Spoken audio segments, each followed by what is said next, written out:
January 15, 1966 was like any other Saturday before it, but instead of being the usual day of rest, the day gave birth to a national restlessness which permanently reshaped the history of a young, promising independent nation, Nigeria. Nigerians all are proud to serve our sovereign motherland. But to 5 young soldiers, the greatest demonstration of pride and patriotic fervor was to topple the government of the day and put in its place a unitary system led and controlled by brass arts.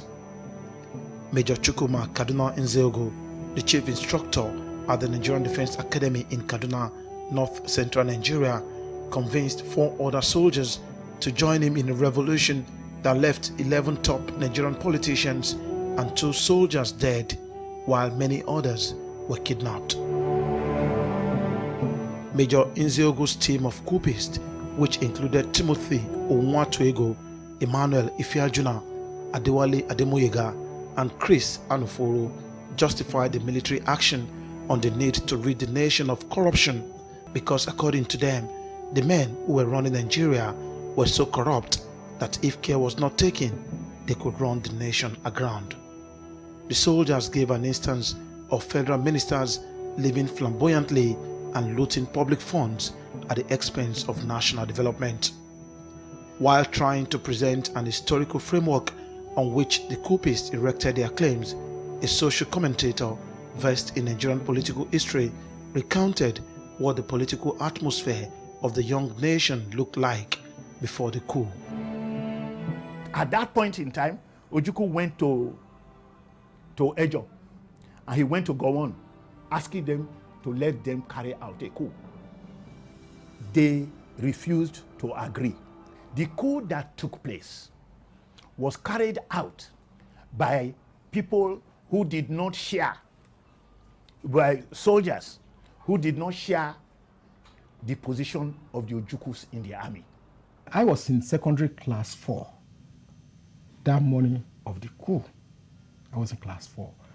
And what I felt, and I still feel today, was that Nigeria lost a moment of national unity.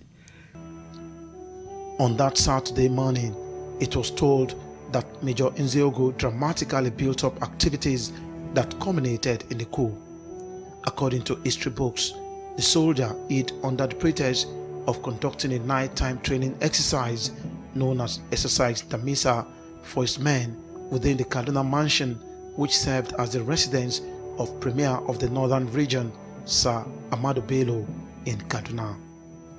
He had deceived the soldiers under his authority to take ambush around the mansion. He then proceeded to search through the building in the quest to find Sir Bello.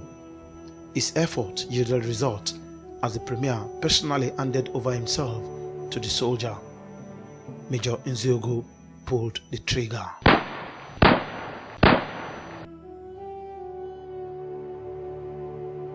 In Lagos, the then seat of power, Emmanuel Ifeajuna, like the leader of the mutiny in Kaduna, led some soldiers to the residence of the Prime Minister Abubakar Tafawa Balewa. They found him in his bedroom, arrested him, and led him away with a cold iron close to his skull. 6 days after, a journalist with the Daily Times newspaper and former governor of Ogun State discovered Balewa's body dumped somewhere in Lagos. The coupists did not leave out the western region.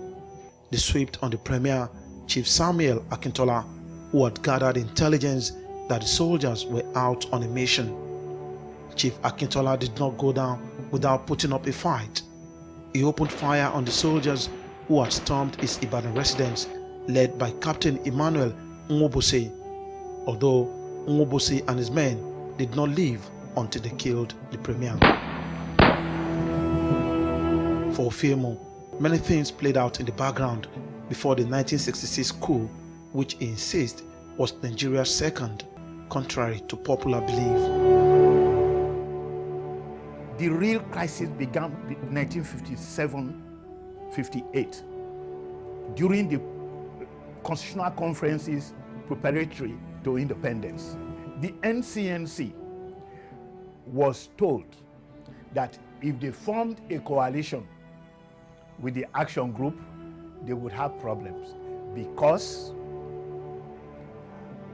the number of Yoruba who are educated was almost equal to the number of Igbo people who are educated, and that the struggle between the two ethnic groups and therefore the two political parties, NCNC and AG, would tear the coalition apart. In Lagos, part of the plan of the coupists was to eliminate Major General Johnson Aguiyi Ironsi, but Ironsi outsmarted the 5 young soldiers. In the middle of the national confusion, Major General Ironsi reportedly seized the opportunity to take over government. According to people who claim to know, the army chief forced other civilians in government to resign in order to pave way for the Senate President Nwankwo Rizzo to emerge as the acting president. Ironsi then allegedly put up a well-written drama. He pulled the puppet strings to manipulate Oriso, who in a nationwide broadcast invited the military to take over power. My main concern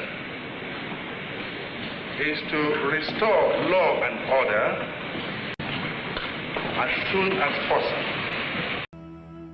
Barely 6 months after then, Ironsi was also overthrown in a coup which many historians regard as retaliatory by soldiers of northern extraction.